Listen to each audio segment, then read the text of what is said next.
फिरे भटकता बने में,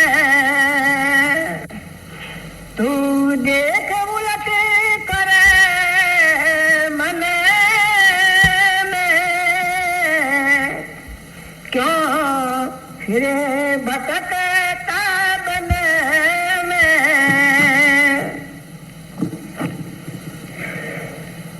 यह श्री हजूर स्वामी जी महाराज साहब की वाणी है। हम संतों महात्माओं की वाणी समय समय पर सुनते हैं। आज तक किसी संत महात्मा ने अपने वाणी के अंदर कोई कथा, कोई कहानी नहीं लिखी है।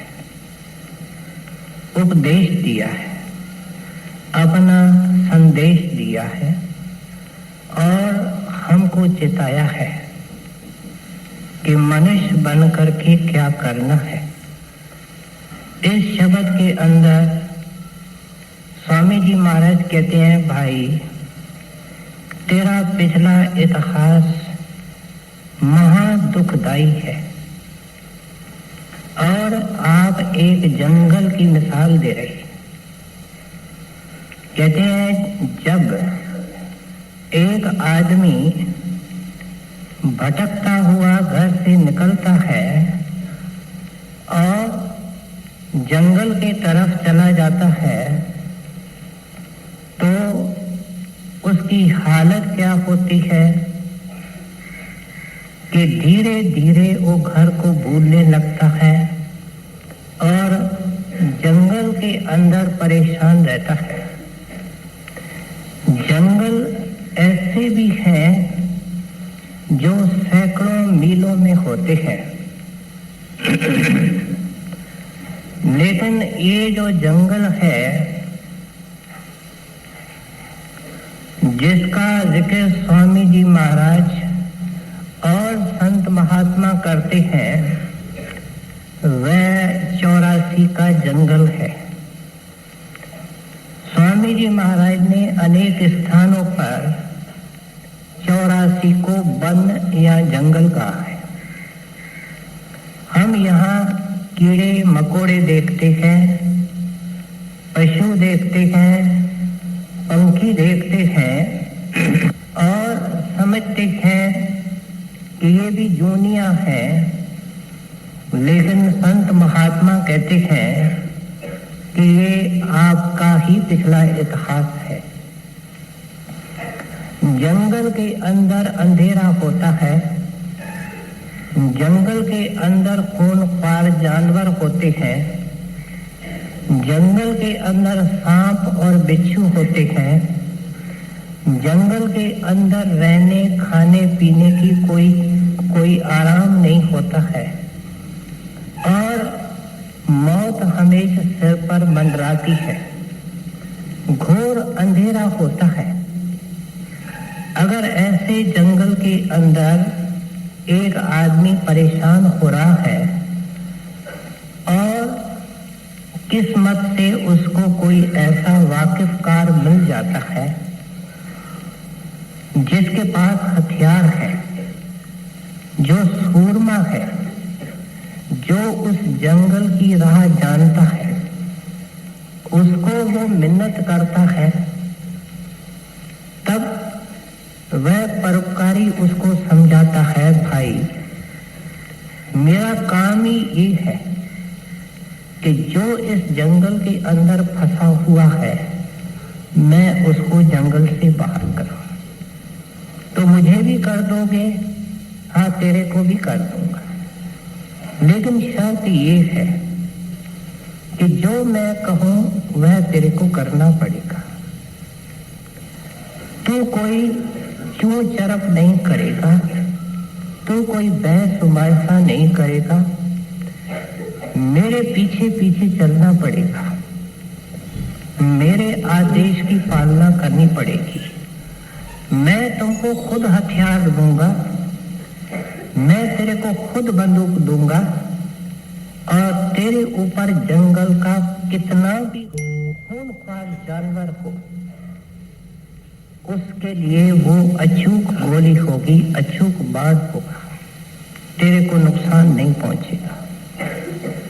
लेकिन अगर वो बहस करता है कि इस जंगल का आखिरी छोर तो मैंने देखा नहीं, मैं मीलों तक चला हूं, ये मुझे बिल्कुल इस जंगल से आप पार कर देंगे, तो वह प्यारा कहता है, परोपकारी कहता है कि अगर तू थक गया तो मैं तेरे को कंधों के ऊपर उठाऊंगा, तो मैं तेरे को कंधों के ऊपर उठाऊंगा, तो कोई फिक्र न कर। ये है स्वामी जी महाराज का इस पहली कड़ी का उपदेश। आप फरमाते हैं, तू देख उलट अपने मन में, क्यों भटकता फिरे इस वन में। कहते हैं भाई, इस 84 के जंगल में, आवागमन के जंगल में भटकते हुए तेरे को जुग बीत गए, मनुष्य जन्म मिला और तुमको अब रास्ता बताने वाला भी मिला। बड़े भाग वाले दुनिया में कौन है, इसके बारे में अलग अलग विचार हैं। दुनियादार कहता है जिसकी सेहत अच्छी, हर एक का अपना कंसेप्शन है। जिसके पास दौलत है लेकिन सेहत नहीं, वह कहता है कि जिसके पास सेहत है वह खुशकिस्मत है। जिसके पास सेहत है और पैसा नहीं, वह कहता है कि पैसे वाला किस्मत वाला है, भाग वाला है। इस तरीके से अलग अलग उपलब्धियों के बारे में कहा जाता है। किसी को संतान ज्यादा है वो दुखी है, किसी को संतान नहीं है वो दुखी है। कहते हैं यहाँ हर एक के सोचने का तरीका अलग अलग है, लेकिन संतों के वाणी के अंदर भागों की एक ही निशानी बताई गई। गुरु साहब ने वाणी के अंदर लिखा, सतगुर सेवन से वड भागी। सतगुर कौन है? मालिक का मसीहा है। इस 84 के जंगल से निकालने के लिए आता है और पूरी राह का वाकिफकार होता है। समय समय पर दुनिया के अंदर मौजूद होता है। इतने दुनिया में अत्याचार होते हैं, कुकर्म होते हैं, पाप होते हैं कि हमारे कर्म, पाप और अत्याचार तो आज प्रलय ला सकते हैं, लेकिन ये संत हैं जिनका नाम, जिनकी दया दुनिया को चला रही है। इसलिए कबीर साहब ने समझाया, संत न होते जगत में जल मरता संसार।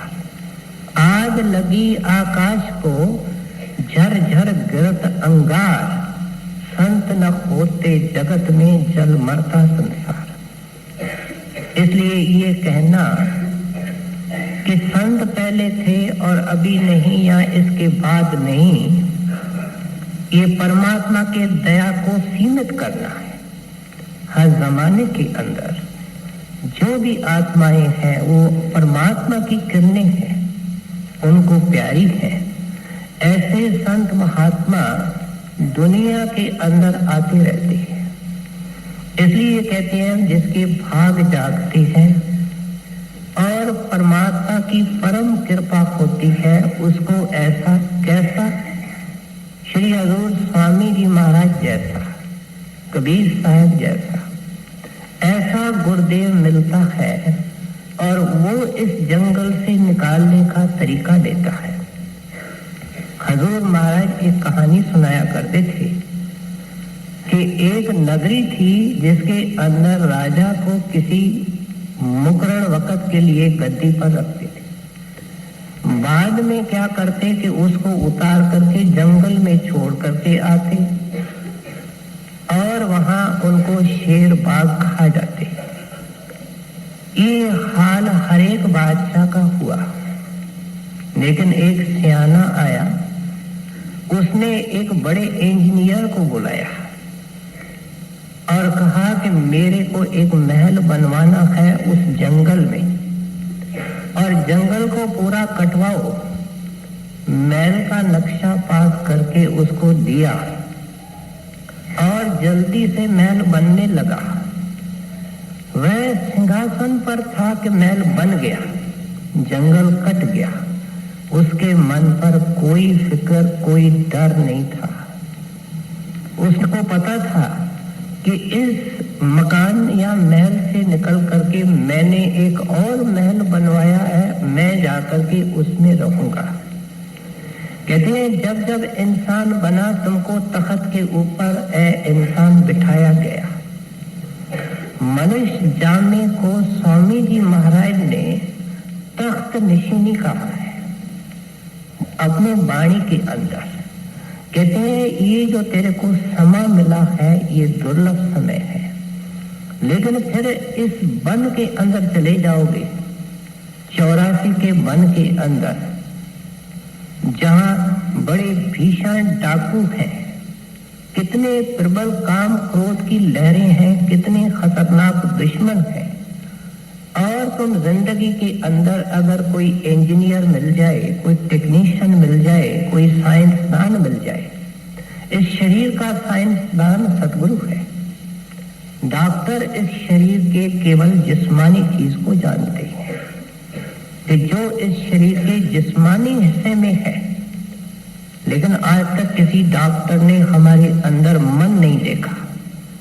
आज तक किसी डॉक्टर ने हमारे अंदर आत्मा नहीं देखी। आज तक किसी डॉक्टर ने हमारे मस्तक के अंदर खंड ब्रह्मांड और उसके रचने वाला नहीं देखा। इसके साइंसदान अलग है और वे संत हैं। कहते हैं वे जब मिलते हैं तो भक्ति का महल बनने लगता है और जिंदगी के अंदर बनता है, और मन के अंदर संतोष होता है कि अगर आज भी चोला छूट गया, मैं परमात्मा के चरणों के अंदर हूं। अब स्वामी जी महाराज हम सबसे सवाल करते हैं कि प्यारे अब क्या कमी, अब क्या कसर, तेरे को मनुष्य जन्म मिला, तख्त निशीनी का वक्त मिला, और तेरे को ऐसा परोपकारी भी मिला। अब क्या कर, तू देख उलट अब मन में। कहते हैं अब तेरा सारा काम पूरा न होने वाला है, तुम उलटने की कोशिश करो। उलटने का मतलब क्या है? स्वामी जी महाराज एक जगह लिखती है, सुरत तू दुखी रहे हम जानी, ऐ आत्मा हम जानते हैं, तुम बखूबी जानते हैं कि तुम बहुत दुखी हो। आगे कारण बताते हैं, जा दिन से शब्द विसारा, मन संग यारी ठानी। कहते हैं तुमने शब्द का पल्ला छोड़ दिया, मन की दोस्ती की, और तेरे दुखों का दास्तान शुरू हो गया। ये है मार्ग जिसके ऊपर चल करके हम घर से दूर हुए हैं। इस मार्ग के ऊपर वापस चल करके, जिसको उलटना कह रहे हैं। सरदार बहादुर महाराज जी खेल के अंदर बहुत शौक रखते थे। ये जो उलटना है उसको आप अबाउट टर्न किया करते थे। जैसे पीटी के अंदर उलट करके दूसरी तरफ लड़के जाते हैं।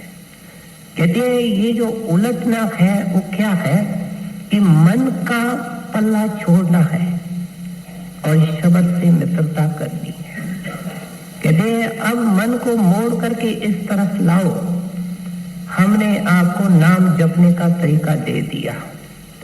संत महात्मा कहते नहीं, लेकिन बहुत कुछ सेवक के लिए करते हैं, और सेवक को उसकी झलक तब मिलती है जब अंदर जाता है। बाहर तो हम अज्ञानी अंधे हैं। समझ अंदर आएगी कि सतगुरु ने जब अपनाया, चरणों की शरण दी, तो हमारे लिए क्या क्या करते रहे। कितनी लकीरें हमारे कर्मों के ऊपर फेरते रहे, कितनी हमको अंदर से प्रेरणा देते रहे, किस तरह नेकियों के तरफ हमको प्रेरित करते रहे, किस तरीके से बुराइयों से कर्मों से हमको बचाते रहे। कहते हैं भाई अब कोई कमी नहीं, कोई कसर नहीं। तुमको कहा गया कि 2-3 घंटे उठ करके सुबह को बैठो और क्या करो। स्वामी जी महाराज एक और जगह लिखते हैं, पहले सुरती नैन जमाओ। कहते हैं हमने जो नाम तुमको जपने को दिया है उसको जपो, लेकिन मन से जपो और अपना ध्यान या सुरत निरत आंखों के बीच में रखो। पहले सुरती नैन जमाओ, घेर फेर घट भीतर लाओ। कहते हैं जब तुम ये काम करोगे, क्या सुबह को उठोगे, पहले तो नींद तंग करती है और नींद के परेशानी से निकलते हुए लोगों को 20-20, 30-30 साल लग जाती है, ये पीछा नहीं छोड़ती। मीरा ने लिखा है, इतनी भक्तनी थी कि सबसे बड़ी बैरन नींद है, अगर मुझे कहीं मिल जाए तो मैं तो उसको नदी के अंदर डुबो दूं। अभ्यासी की नींद बड़ी दुश्मन है। कहते हैं नींद को छोड़े और संसार के मोह और प्यार छोड़े, नहीं तो क्या होगा, जहां लगाव होगा, जहां झुकाव होगा, मन उस तरफ जाएगा। कोई शक्ल है, कोई पदार्थ है, कोई प्राणी है, वहां जाएगा। इसलिए कहते हैं जब जाए तो क्या करो, घेर फेर घट भीतर लाओ, फिर सिमरन में मन को लगाओ। लेकिन इसके अंदर कामयाब कैसे हो सकते हो? कहते हैं विरह खोगे तो ये बन आवे। विरह किसको कहते हैं? आग को कहते हैं। 4 प्रकार की आग होती है। एक आग जो हम चूल्हे में जलाते हैं, एक आग जो हमारे पेट के अंदर है, जो हमारे खाने को हजम करती है, जिसको जठरा अग्नि कहती है। तीसरी आग समुद्रों के अंदर होती है, जो गुप्त होती है और प्रलय के वक्त उसको काम में लाया जाता है। चौथी जो सबसे प्रचंड आग है वह विरह है, और वह तो जीव के जन्मों जन्मों के कर्म को नाश कर देती है, उनको आग लगा देती है। इसलिए कहते हैं इसमें कामयाब होने के लिए क्या चाहिए? विरह होवे तो ये बन आवे, और विरह के अधीन होकर के क्या होगा? मेहनत करे तो कुछ फल पावे। कहते हैं शिकायत तेरी नाजायज है, गैर मुनासिब है, तू बैठता नहीं। अगर बैठता भी है तो उस तरीके से नहीं बैठता जिस तरीके से संत कहते हैं। तेरे दिन, तेरे महीने, तेरे साल निकल गए, तुमने वो तरीका नहीं अपनाया जो स्वामी जी महाराज इस कड़ी के अंदर कहते हैं। कहते हैं अगर तू करेगा तो उलटने लगेगा। क्या? तेरे पांव सुन हो जाएंगे, तेरे घुटने सुन हो जाएंगे, तेरे को पता लगेगा मैं घर वापस जा रहा हूं, इस जंगल को मैं छोड़ रहा हूं, अपने प्रीतम के घर जा रहा हूं।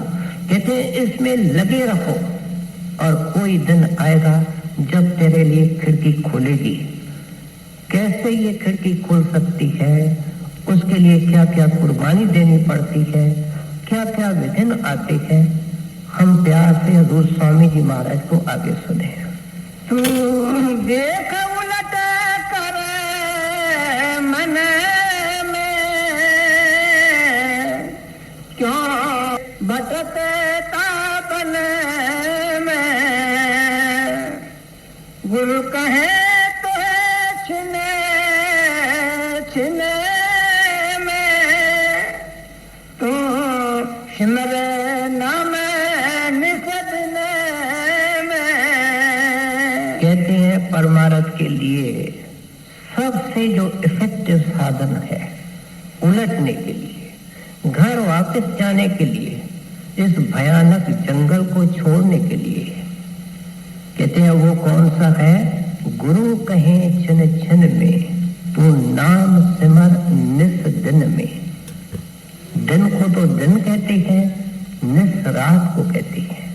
कहते हैं सिमरन के पीछे लग जा।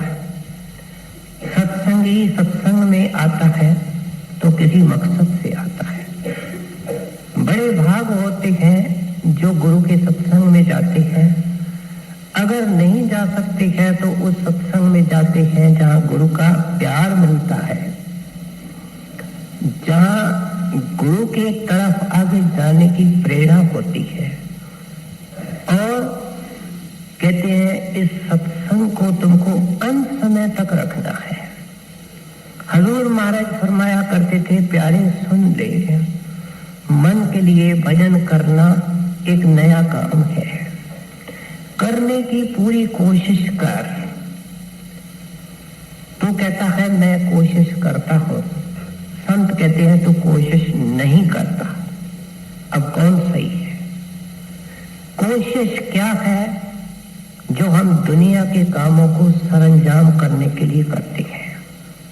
बच्चा जाने वाला है, अस्पताल में भर्ती है, डॉक्टर निराश हो रहे हैं, हमारे पास पैसा नहीं, माता है, पिता है, अकेला बेटा है। उस वक्त वह पिता माता क्या करती है? उनको क्या धुन होती है? क्या खाना याद, पीना याद, सैर तमाशे याद, अपना तन बदन याद? कहते हैं कोशिश कुछ और चीज होती है। प्यारे, जिस तरीके से तुम दुनिया के कामों के अंदर लग जाते हो और सब कुछ भूल जाते हो, जब इस तरीके से तू परमार्थ कमाएगा तो तू उलझ जाएगा, तू घर को चला जाएगा। लेकिन इसके लिए सबसे सुगम, सबसे सरल और सबसे इफेक्टिव तरीका सिमरन है। एक एक संत ने सिमरन पे जितना जोर दिया और किसी बात पर नहीं दिया। दरिया साहब ने लिखा, सकल ग्रंथ का अर्थ है सकल बात की बात। इंसान बहुत बिजी है, कहता है भाई तू कितने ग्रंथ पढ़ेगा? मैं तुमको सारे ग्रंथों का अर्थ देता हूँ, निचोड़ देता हूँ। सकल ग्रंथ का अर्थ है सकल बात की बात। जितनी परमार्थी चर्चा है क्या है? दरिया सिमरन नाम का कर लीजिए दिन रात। स्वामी जी कहते हैं निस्दिन करो। चलते फिरते खाते पीते सोते जागत, सोवत जागत बिसर न जात। ये आइडियल है, ये आदर्श है। कहते हैं करते करते आका होगा। फैसला देते हैं कि तेरा काम होगा, लेकिन जब तुम करेगा, करते करते आका होगा। सुन प्यारे तू कर भक्ति। इस भक्ति के सबक में कुछ अक्षर है और वो अक्षर उस्ताद को सुनाने हैं और कुछ भी नहीं। इसलिए कहते हैं कि इस सिमरन के पीछे पड़ो, एक एक श्वास की चौकीदारी करो। कहता हूँ कह जाता हूँ, कहूँ बजाए ढोल, श्वासा खाली जात है, तीन लोक का मोल। इसलिए क्या करो? कबीर ही कहते हैं भजो गोविंद, भूल मत जाओ। सिमरन करोगे तो भूल जाओगे। भजो गोविंद का और कोई अर्थ नहीं है। सिमरन के पीछे पड़ो, सिमरन के पीछे पड़ो, भूल जाओगे। भजो गोविंद, भूल मत जाओ, वापस याद करो। मानस जन्म का ये लाखों, बाकी सब यहाँ रह जाएगा। ये धन तेरे साथ जाएगा। दादू साहब ने समझाया, दादू ऐसे महंगे मोल का जे एक श्वास भी जाए 14 लोक समान स्यो। कबीर ने त्रिलोकी से बशावत दी और दादू साहब 14 लोग कहते हैं काहे रेत मिलाए। तो दुनिया के धंधों में और दुनिया की चिंताओं में उनको भस्म कर रहा है। गुरु साहब की बाणी हम पढ़ते हैं कि सिमरन करने से अंतर की सारी भजो, कहते हैं सिमरन करने से अंदर की सारी चिंताएं निकल जाती है। और इस तरीके से सारे महात्मा हिदायत करते हैं कि एक एक श्वास की चौकीदारी करो। हम संतों के पास सत्संगी अरदासें लेकर के जाते हैं कि हमारा ये काम, हमारा ये काम, लेकिन संत तो एक काम कराने के लिए आते हैं कि ये नाम जपे, नाम जपे, नाम जपे। एक माई बड़े महाराज जी के पास गई, किसी अमीर घर की माई थी। डलहौसी में महाराज जी आए थे आराम करने के लिए। कहने लगे, हजूर सुबह को आप जिस सड़क से जाते हैं वहां मेरा एक प्लॉट है और कल मैं उसकी नींव रखनी चाहती हूँ और आप कृपा सिंध है अपने पवित्र हाथों से मेरे मकान की नींव की ईंट रख दें। महाराज कहते हैं, मेरा ईंटों और पत्थरों से बेटा क्या वास्ता? कहते हैं, हजूर ठीक है, लेकिन आपको मैं कोई तकलीफ तो नहीं दे रही हूँ। आप उस सड़क से सैर करने निकलते हैं, मैं सब कुछ तैयार करके रखूंगी, आप केवल 2 मिनट उसकी ईंट रख के चले जाए। कई तरह की आत्माएं संतों के पास आती है। अमीर गरीब हमको नजर आता है, लेकिन वो आया कहां से है, क्या करके आया है, इसका हमको कोई पता नहीं। महाराज जी ने मान लिया, सुबह को गए, माई ने ईंट दी, महाराज जी ने मालिक के ध्यान में आंखें बंद कर ली और ईंट रख ली। और चलने से पहले माई को क्या कहते हैं कि देख बेटी, तुमने इस मकान की ईंट हमसे रखवाई है, अब इसके अंदर रह करके श्वास श्वास में नाम जपना, अब तो हमारे ईंट रखने का फायदा है। संतों ने एक आवाज से पुकारा, सत्संगी सतगुरु मिल जाए, नाम मिल जाए, तो नाम के पीछे ही दिन रात लगे रहो। आगे सके गुरु कहे तो है सिने सिने में, तो सिमर नाम निसजने में, गुरु मूर्ति धारे अंदर में, मन चंचल रोक मंदिर में। कहते हैं, जब तू उल्टेगा, सिमरन ध्यान करेगा। अब ध्यान की तरफ आते हैं। कहते हैं, अगर तुमने सिमरन किया और वो मैकेनिकल सिमरन रहा, तेरा मन कहीं भटकता रहेगा, तो कोई विशेष फायदा नहीं होगा। आंखों के बीच में सतगुरु का स्वरूप रखो। और वो कौन सा स्वरूप होगा?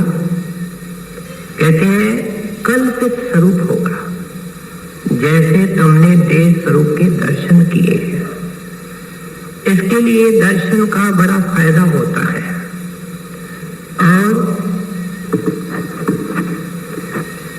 और दर्शन करने से, प्यार से दर्शन जब किया जाता है, तो वह चित्त के अंदर बैठने लगता है।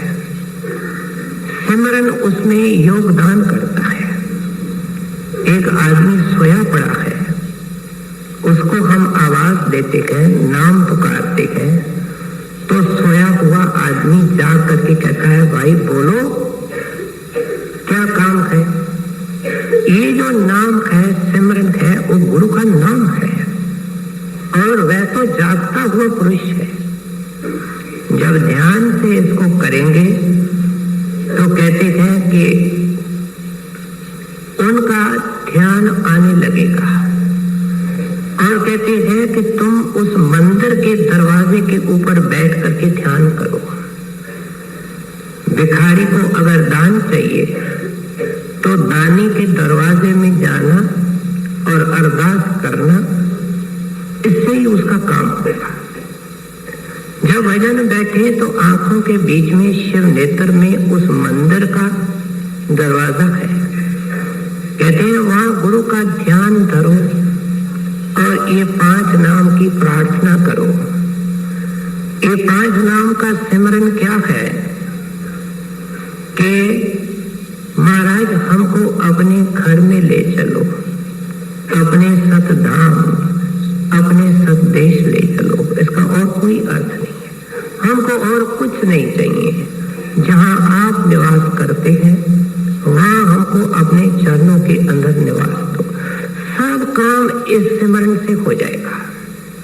तो इसलिए कहते हैं कि जब जितना दर्शन के लिए प्यार होगा, दर्शन के लिए प्यास होगी, उतना ध्यान आएगा। बार बार ये हिदायत आती है कि गुरु को मौजूद हर वक्त समझो। सत्संगी रसोई के अंदर है, दफ्तर के अंदर है, दुकान के अंदर है, किसी काम में है, सड़क पर है, गाड़ी में है। अगर गुरु को सामने रखेगा तो बेअंत गुनाहों से बच जाएगा। इसलिए सिमरन की, इसलिए दर्शन की प्यास होनी चाहिए। हमारा एक प्रेमी सत्संगी था, बुजुर्ग था, जिसका नाम विश्वदास पुरी था। लाहौर में रहा करते थे। उसका नियम क्या था कि शाम को यूनिवर्सिटी से निकलना और गाड़ी में बैठना, ब्यास आना, स्टेशन से डेरे तक पैदल जाना और महाराज जी का रात को दर्शन करना। बहुत जाहिरी तौर पर भी बहुत बड़ा आदमी था, लेकिन गुरु का भक्त भी ए ग्रेड का था। रात को दर्शन किया, दूसरे दिन सुबह को दर्शन किया, गाड़ी में बैठा और 10 बजे से पहले अपने दफ्तर में पहुंचा। उस दिन नहीं चलता, दूसरी शाम को चलता। इस तरीके से जितने दिन महाराज जी डेरे में होते वह रोज दर्शन करता। 2 जमींदार थे, उनका गांव कई मील दूर था। वे पैदल चल करके डेरे आते थे और दर्शन करके पैदल वापस गांव रोज जाते थे। एक दिन उन दिनों में शाम को सत्संग होता था, शायद कोई दिवाली वगैरह का सत्संग था और इनको बहुत देर हो गई। तो जब वापस गए तो कुल अंधेरा था, घोर अंधेरा था। राह उलझ गए, अपने गांव का रास्ता भूल गए। हजूर प्रकट हो गए, कहते हैं प्यारे ये सड़क नहीं, इस सड़क पर आओ। गांव पहुंचा करके उनको छोड़ के गए।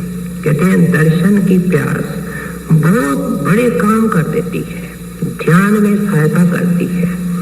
कहते हैं अगर गुरु का ध्यान करके सिमरन करोगे तो मन एंगेज्ड रहेगा, देखने को मिलेगा और कहने को मिलेगा, सोचने को मिलेगा। सिमरन के अंदर मन होगा, ध्यान के अंदर मन होगा तो क्या होगा? थॉट लेस भी होगा और मोशन लेस भी होगा। क्या स्थिर भी होगा और उसके अंदर गुनावन भी नहीं होंगे। गुरु मूरत धार अंदर मन चंचल रोक मंदर फिर सुरत लगा सुन दर तू दस जा शुरू से घर को वापस जाना, 84 के जंगल से निकलना, प्रीतम के पिता के घर जाना, उस सफर का बयान कर रही है।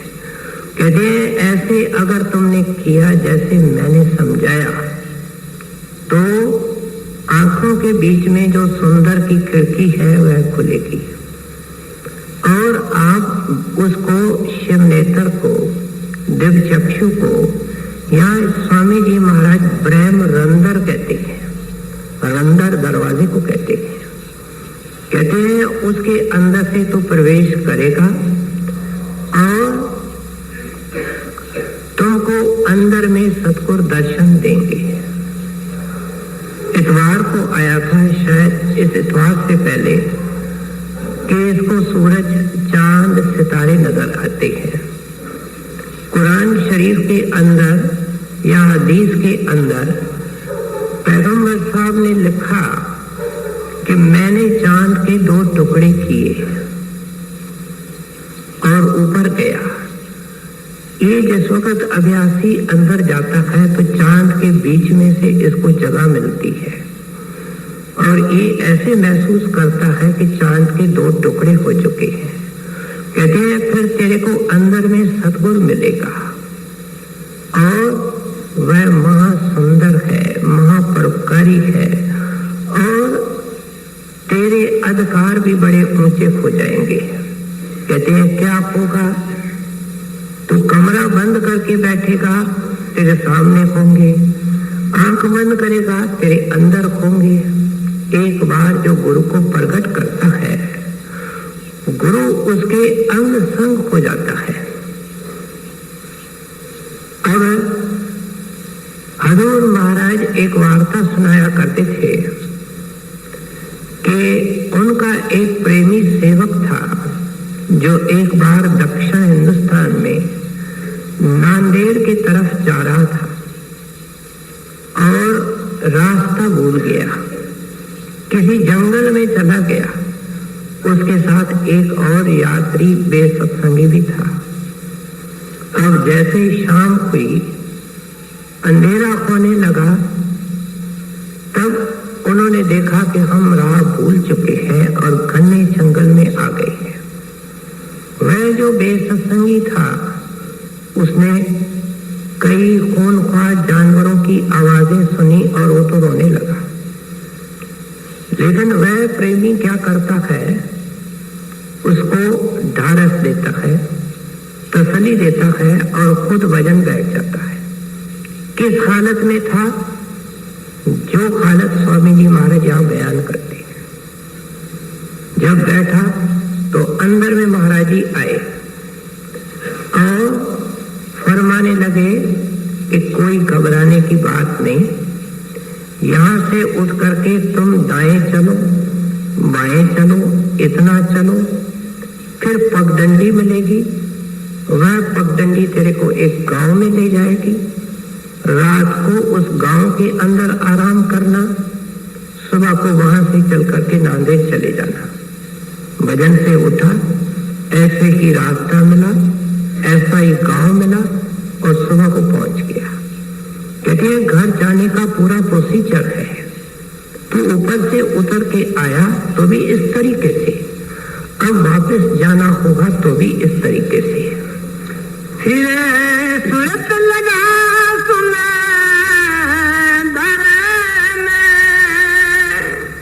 तू 10,000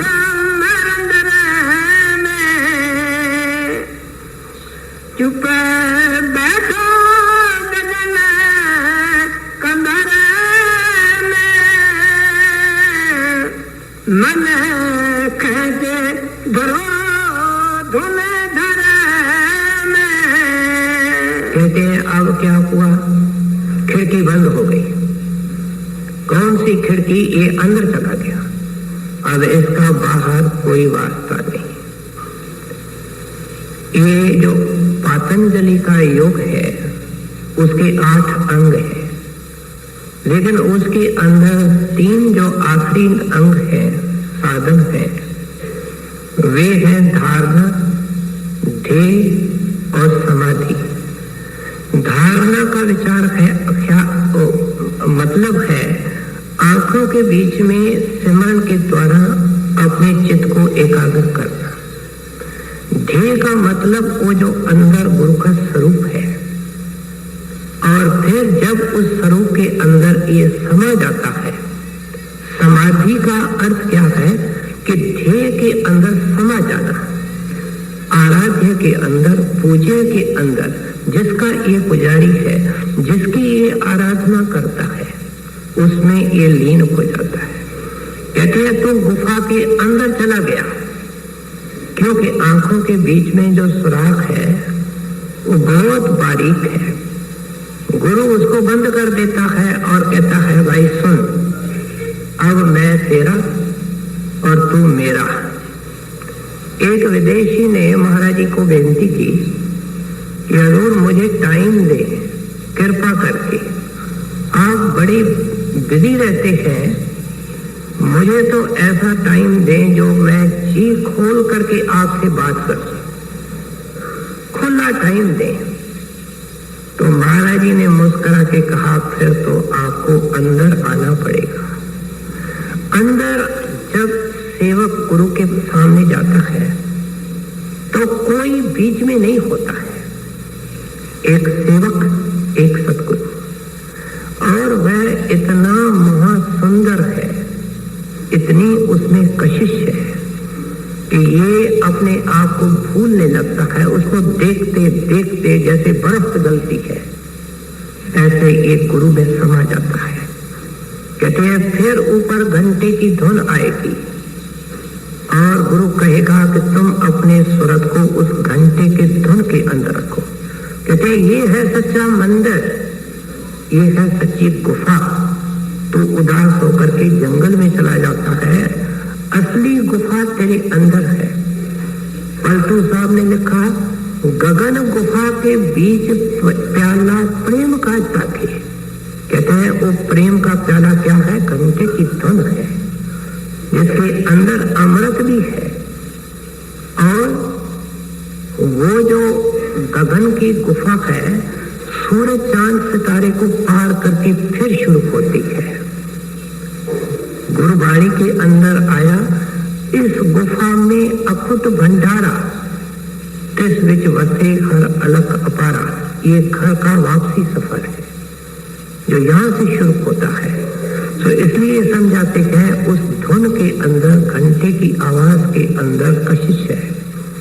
ये जो गिरजे के अंदर घंटा है, मंदिर में है, ये कुछ देर के लिए बजता है और कोई उसको बजाता है, लेकिन वो घंटे की धुन साहब खुद बजाता है। और उसके अंदर क्या कशिश है, ये लाभ बयान है।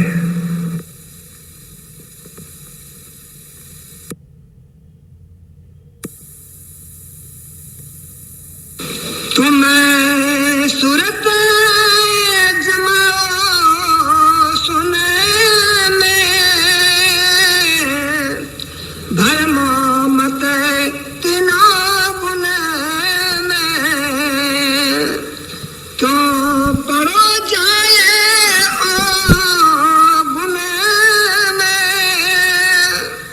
मत गिरो जाए दर्शन में। मां सुंदर बाणी है, समझा दिया ये वापसी सफर है। अगर तुम इसको छोड़ देते हो ऐ सत्संगी तो क्या होगा? कहते हैं अवगुणों के अंदर गिर जाओगे, पापों के अंदर गिर जाओगे और दोषों के अंदर गिर जाओगे। लोगों ने, महात्माओं ने इस दुनिया को काजल की कोठरी कहा। ये क्या था? काजल की कोठरी से निकल करके महलों में जाना। कहते हैं अगर तुम ये काम नहीं करोगे तो तुमको काजल लगता ही बेटा रहेगा। ये कर्म की जगह है।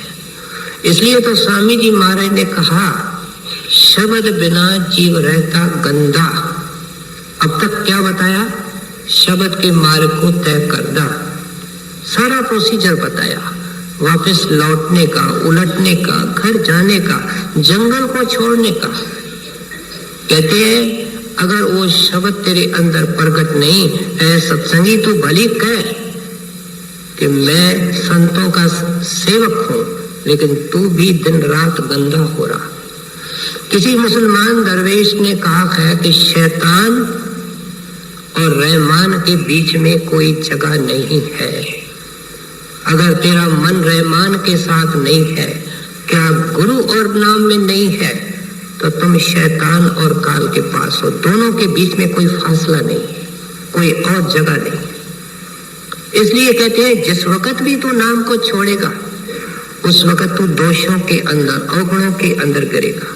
सत्संगी विचारे कि इस एक दिन छुट्टी का है। अब ये जो भजन बंदगी है, सिमरन है, ये कोई आसान काम नहीं है।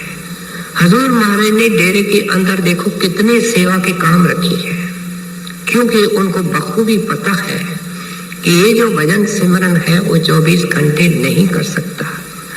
एक बार ये हालत हो जाए जो स्वामी जी महाराज ने ऊपर वाली कड़ियों में बताई कि शब्द प्रकट हो जाए और ये सन स्थान को पहुंच जाए, मानो सुबह को बैठे रात तक बैठा रहे, इसको सुख ही सुख है। लेकिन इस अवस्था में जाना और जिंदगी में जाना ये किसी विरले के हिस्से में आता है। इसलिए उन्होंने कई प्रकार के सेवा के काम रखे हैं। अब सेवा के अंदर क्या होता है, खामोश रहे। अगर 2 लफ्जों के बोलने से काम चलता है तो 4 और 6 न बोले। जो बोलता है वो सिमरन नहीं कर सकेगा, गुरु का ध्यान नहीं कर सकेगा। जो उनकी जुक्ति है उसके अनुसार हम करते रहे। कहते हैं बेटा जिस वक्त भी तू सिमरन को छोड़ता है, ध्यान को छोड़ता है, किसी की तरफ देखेगा, आप देखो एक परमात्मा और एक सतगुरु ये होम ऐसे परे है। इसलिए गुरबाणी के अंदर आया जहां जहां दिसे तहाँ जो जो दिसे सो सो रोगी, रोग रहित मेरा सतगुरु जोगी। कहते हैं सतगुरु जोगी का ध्यान और सिमरन छोड़ करके जहां भी तू देखेगा, जो भी काम करेगा वो रोगी है, तू भी रोगी है। एक दूसरे को केवल रोग बांटोगे। इस इतवार को आया कि हम कीचड़ बांटते हैं, कीचड़ एक्सचेंज करते हैं। कहते हैं देखो चॉइस कुछ नहीं है, विलंब मत कर, सुस्ती मत कर, तेरे कदम इस रास्ते के ऊपर आने वाले हैं। प्रेम प्यार से जो नहीं पढ़ता है उसको जबरदस्ती पढ़ाना पड़ता है, लेकिन सतगुरु जो उस्ताद और शिक्षक है वो न्यारा है। मैंने कई बार बेनती की है कि वे सिर्फ शिक्षक नहीं है, गुरु नहीं है, लेकिन माता पिता सब कुछ है, सखा है, मददगार है, सब कुछ है। इसलिए इस रास्ते के अंदर कोई फेल नहीं होगा, सबके सब पास होंगे, सबके सब लायक होंगे, सबके सब गुरमुख होंगे। कहते हैं फिर अपना रास्ता लंबा क्यों करते हो, फिर अवगुणों के अंदर क्यों गिरते हो। कितना ऊंचा आदर्श रखा है कि सत्संगी अपना चित्त परमारथ पे रख। अगर भजन नहीं होता है तो चुपके से सेवा कर, औरों की तरफ देखेगा तो तेरी सेवा के अंदर 100 नुक्स आ जाएंगे, क्योंकि सब नुक्सों से भरे हुए हैं। रोग रहित मेरा सतगुरु जोगी, कहते हैं उसका ध्यान करो, उसका सिमरन करो। जो पहले के रोग लगे हुए हैं वो भी उतरने शुरू हो जाएंगे, नया रोग नहीं लगेगा। क्यों पड़ा जाए गुने में, मत गिरो जाए दोसन में,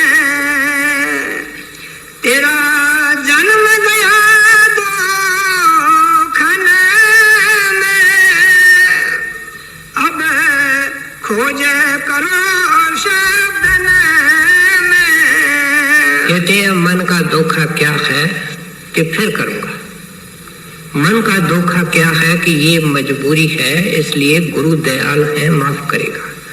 ये आर्गुमेंट संतों ने नहीं मानी। अभी स्वामी जी महाराज साफ इनकार कर रहे हैं कि तेरी बात वहां ये नहीं चलेगी। तुम्हारे लिए एक दरवाजा है प्यारा, और उस दरवाजे में सतगुरु मिलेगा और सतगुरु पूछेगा। उस वक्त तू शर्मिंदा होगा, लज्जित होगा, दुनिया में दुखी रहा। ये कहता है कि मेरा दुनिया में कोई मोह नहीं, भजन नहीं होता है तो गुरु ऊपर बिठा करके ले जाएंगे।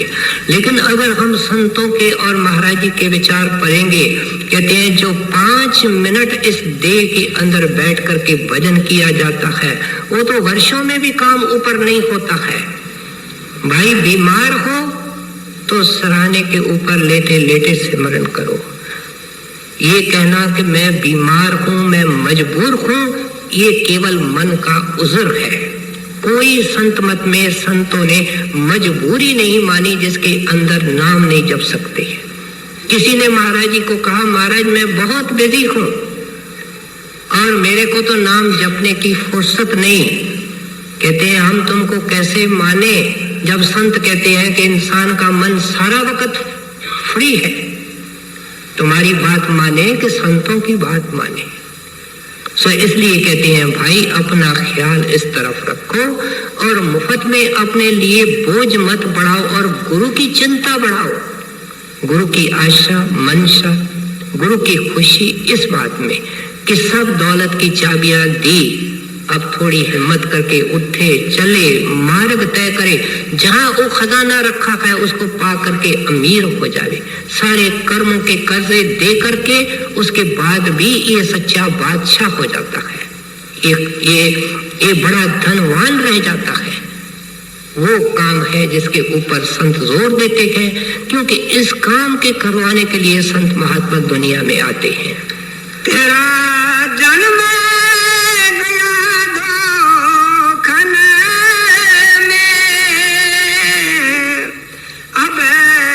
खोज करो शब्द में, नित करे विलास संतन में, मत पचो मन और धन में। ये 2 चीजें हैं जो सत्संगी को गुरु से दूर करती है, या पैसा पैसा पैसा। हर एक आराम चाहता है। आराम का अर्थ क्या है? आराम का अर्थ है 4 दिन इस जिंदगी के अंदर सुख आराम का सामान जो फना और नाशवंत है। आराम का तो इसको पता ही नहीं। वाणी के अंदर साफ लिखा गया कि तेरे को आराम किसको कहते हैं उसका पता तक नहीं है। और पता कब लगता है? गुर का कहना मान प्यारे तो पावे विश्राम। तेरे को विश्राम का ही पता नहीं है। कहते हैं धन के पीछे मारा मारा करता है, जैसे हिरन दौड़ता है रेगिस्तान में, दौड़ दौड़ करके सत्संगी भी मर रहा है, उसका दम फूल रहा है, हाथ पले कुछ नहीं आता है।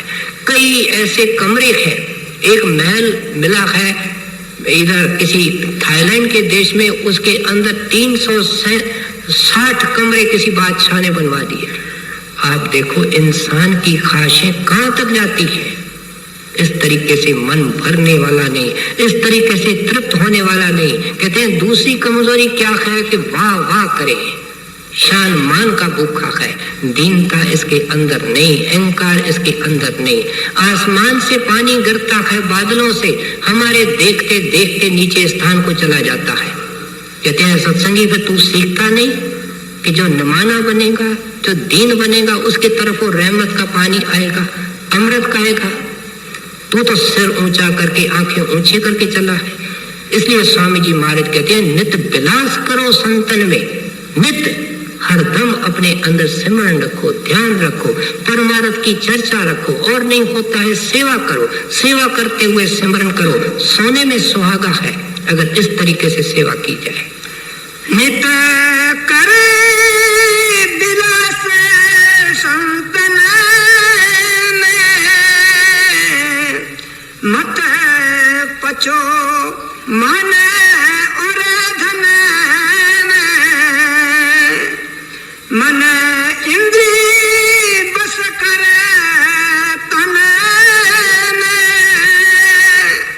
तू लग रहो इसी जतन में, बस आवे ये कोई दिन में, फिर सुनो नाद सरवन कहते हैं मेहनत कब चाहिए, तहमुल चाहिए, सब्र चाहिए, और फिर ये काम होगा। एक बार बड़े महाराज जी किसी प्रेमी के कुटिया में गए। डेरे के किसी झोंपड़ी में रहता था। राय साहब मुंशीराम साहब थे। जब गए तो देखते हैं कि उस प्रेमी का ख्याल अंदर लगा है, हालांकि वो बीमार है। हजूर महाराज दिलों के मालिक, दीन दयाल, खुद सब कुछ करने वाले, कहते हैं भाई देखो, इस वक्त इसकी आत्मा बहुत ऊपर के स्थानों में गई हुई है। इस वक्त इसके भजन के अंदर, इसके खुशी के अंदर भंग नहीं डालना चाहिए। वापस आ गए। राय साहब लिखते हैं कि दूसरे दिन मैं गया और मैंने जाकर के उस प्यारे से पूछा, प्यारा सुना क्या तेरा हाल है? उसने कहा, राय साहब सुनो, 12 साल मैंने चैन से, रोटी तो क्या पानी नहीं चैन से पिया है। मैं एक काम में लगा रहा, गुरु का नाम, गुरु का सिमरन, गुरु का ध्यान, गुरु की सेवा। और आज जब मैं अंदर गया हूं तो मेरा अंदर से मन पुकार पुकार करके कहता है कि मैं कौड़ी देकर के हीरा खरीद किया है। मैंने तो कुछ भी नहीं किया है, और जो कुछ मैंने किया उसके एवज में जो कुछ मिला है वो तो पता नहीं क्या चीज है जो उन्होंने बख्शिश की है। कहते हैं इसके अंदर सब्र चाहिए, तहम्मुल चाहिए। वो बहुत बड़ा इनाम देना चाहते हैं, इसलिए मेहनत दरकार है। क्यों?